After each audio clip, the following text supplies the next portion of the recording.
Our next speaker is certainly no stranger to this organization. Most of us have known him since his tenure as mayor of South Bend.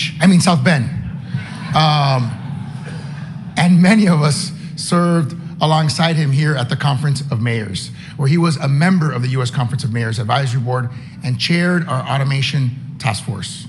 He's been busy this past year. As Secretary of the United States Department of Transportation, he oversees the department that received the largest share of these new infrastructure dollars. He joins us today to share remarks about a growing transportation problem we all must confront more forcefully, and that is safety. So mayors, please welcome home Department of Transportation Secretary Pete Buttigieg.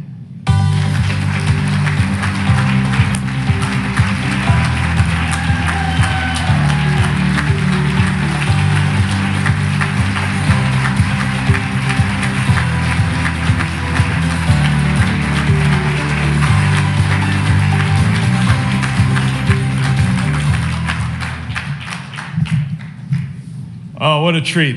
Thanks so much for the warm welcome. Thanks, Mayor Suarez, for your leadership and the introduction. It always feels good to be among America's mayors.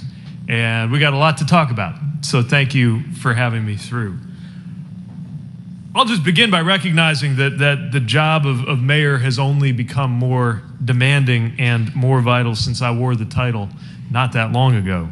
And so I want to salute the leadership of America's mayors. I, as mayor myself, always look forward to the winter meeting. It was one of the things in the year I was always ready for because it brought the chance to compare experiences with peers, but also the opportunity to connect with the administration and make sure that we understood how to use federal tools in order to help serve our residents, and of course, making sure that Washington understood our needs on the ground.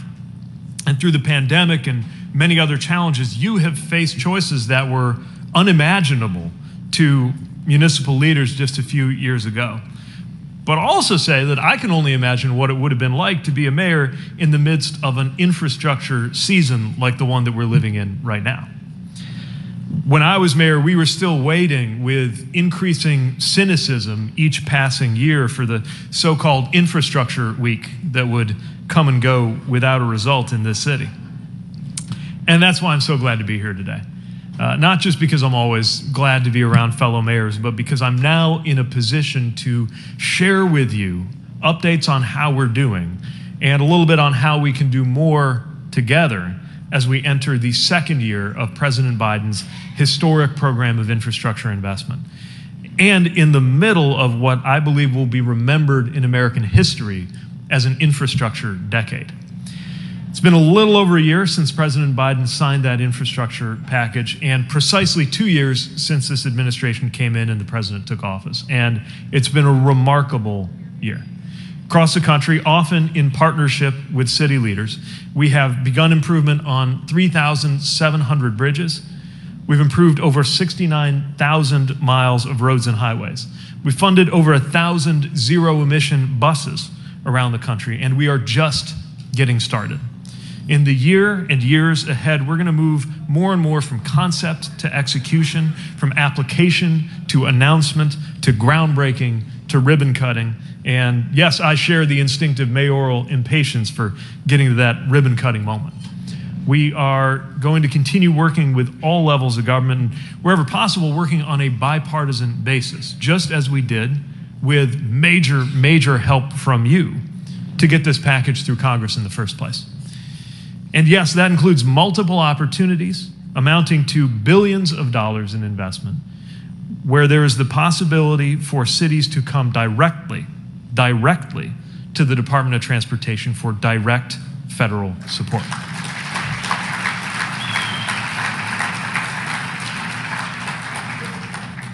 So I believe this is one of the best times ever to be involved in transportation in America. It's a chance not only to imagine, but to implement, not only to dream, but to design and then to build. It is a season of America putting its money where our mouth is. But we should also talk about the other side of the coin in American transportation. This is one of the most promising and dynamic times ever for transportation in this country, but also one of the most challenging. as many of you have experienced firsthand. Aging infrastructure has already caught up to us in many places and across all of the modes of transportation. A slow-moving crisis was then exacerbated by a once-in-a-century pandemic and by industry practices across the transportation sector that have left very little resilience in many of our most important systems. We've seen the results of these long-standing problems materialize in many ways, from shipping containers backed up at our ports to airline cancellations during peak travel seasons. We have confronted those challenges and we will continue to do so, but they are not going to be resolved overnight. Today, I want to focus on what is maybe the most acute and devastating problem in our entire transportation system. And I want to focus on it partly because it deserves more attention than it gets, and partly because of your indispensable role in confronting it. We need to talk about roadway deaths in America. Somehow this issue gets dramatically less attention than many of the other transportation issues we face, from airline headaches to container shipping bottlenecks. And I think that might actually be precisely because when it comes to roadway deaths, we're so used to it. But we shouldn't be. Many of you, for example, are rightly focused on confronting the scourge of gun violence. I want to remind you that the loss of life in traffic crashes in our communities is almost identical in its proportions to the loss of life to gun violence. Almost 43,000 people died in traffic crashes in 2021, and preliminary data are telling us we're going to see similar numbers for 2022. It is not inevitable, it is not acceptable, and it deserves our sustained attention, especially when you consider that this is another area, like gun violence, where Americans experience more pain and worse results than our peers in other developed countries. Recently, I met a group of safety advocates, and it is impossible to listen to their stories without it leaving an impression on you.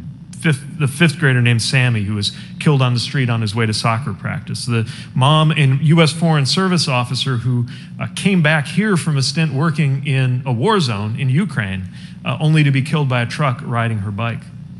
But of course, you don't need to hear other people's stories to know how important this is, because if any one of us in this room is to count the number of people we know killed in traffic crashes, we'll have to use more than both hands. We are so used to it, it is almost as if we have spent our lives in a country going through a war. I want you to know what we're doing to change that, and I want to ask for your help. About a year ago, our department put forward our National Roadway Safety Strategy, and we're at work right now to execute that strategy along with our many partners, including local government. I encourage you to get to know this strategy. It's got 5 areas of focus: safer drivers, safer roads, safer speeds, safer vehicles, and a better standard of post-crash care. Our ultimate goal, which we have officially adopted, is to get traffic deaths down to 0. I want to pause on that goal because if you're like me, if you've focused your administration on specific and attainable goals, this may sound strange, lofty, or even absurd, but it shouldn't, and here's why. First, I would ask you how many traffic deaths you would consider to be acceptable in theory. And here, I hope we all agree the answer is 0. But I know that might seem like an unrealistic ideal. So let's turn to a very real, concrete example from another mode of transportation, aviation. For all of the headaches that we have had in aviation, this is a mode of transportation which relies on rocketing passengers through the atmosphere at close to the speed of sound, several miles above the ground, in a metal tube propelled by igniting thousands of gallons of explosive jet fuel. It's how most of you got here. And it is not uncommon, in fact, more common than not, to see a year where the number of deaths in U.S. commercial aviation is 0. Well, let's think about that. And the most important reason for adopting Vision Zero, and the one I hope will most appeal to you as mayors, is just adopting that goal and taking it seriously has been shown to yield concrete results. No one thinks 0 can happen overnight, but we have seen that when cities aim for 0, they start getting closer to it. Fewer crashes, fewer fatalities, specific, measurable, meaningful change. In fact, while we are far off from 0 traffic deaths nationally, several cities have not only adopted that goal, but achieved it. And as is so often the case, mayors have led the way. Last year, Jersey City, second largest city in America's most densely populated state, saw 0 traffic deaths on its road. Mayor Phillip and his team deserve great credit for their focus on safety. Hoboken, nearby, had its 4th straight year with 0 traffic deaths. Mayor Bala, that is a remarkable accomplishment for which you and your whole community should be proud. In the Midwest, Evanston, Illinois, and Edina, Minnesota have both seen several years without a single traffic death, thanks to robust complete streets programs, anti-speeding efforts, and other measures. So Mayor Bliss, Mayor Hovland, we salute you. No, we won't get to 0 deaths nationwide anytime soon, but there were 7 mid-sized cities that saw 0 deaths for at least 5 years during the 2010s. So what if a few years from now, we could say that that number had grown to 15 cities, or 30, or 50? When you ask the mayors of those cities how they did it, they point to common solutions: lower speed limits in residential areas, protected bike lanes and bus lanes, curb extensions, high visibility crosswalks, more frequent traffic signals, but also using the moral authority and visibility of the mayor's office to encourage a fundamentally safer culture for drivers, cyclists, and pedestrians. So here at the winter meeting, where leaders share strategies that work, I hope you'll take the opportunity to do that when it comes to road safety and continue the dialogue with us at DOT as well. And I want to emphasize that in this, as in so many other shared policy areas around climate, around equity, around economic development, we are not just cheering you on, we are funding this good work. There's never going to be enough funding to support every good idea and project, but there's more than we've ever had before. And we continue to proceed based on the principle that the great project ideas will not come out of Washington, but more of the funding should. Just in the year since I was last before this gathering, we've rolled out billions for safety efforts through our discretionary grant programs. Our Reconnecting Communities program is going to help improve safety in historically marginalized communities that have often faced the highest rates of traffic deaths. Our RAISE and infra grants have funded dozens of safety projects in cities and towns of every size across the country. Just last year, I got to be with Mayor Castor in Tampa, Mayor Bynum in Tulsa, Mayor Warren in Fontana, and so many more of you to celebrate the projects we're able to support. Our CRISI program, our Railway Crossing Elimination program, which I know will be of particular interest to those smaller communities where folks are waiting for way too long for those rail crossings, and there's a safety issue at stake. It's going to help upgrade or eliminate those dangerous crossings. And in just a few days, we will be announcing the winners of the first year of our Safe Roads and Streets for All program, which delivers funds, again, directly to local communities. And by the way, a lot of that funding is for planning, so I hope you'll talk with your public works and transportation officials and your communities about how to prepare for next year's round of funding, because my favorite thing about where we stand in this infrastructure law is that we're just getting into year 2 out of 5. There's a lot more where this came from. And it's not just about the programs with safety in their name. Done right, every infrastructure choice is also a safety choice, just like it's a choice about our economy and about our climate. So please, keep innovating, keep advancing, and we will keep supporting you however we can. I truly believe we're going to look back on these years when you were leading your cities as a pivotal time for our country and for American communities, and I know that those communities are in good hands. So I'm looking forward to our continued work together to make the absolute most of this historic season, and I can't wait to see what we're going to achieve working together.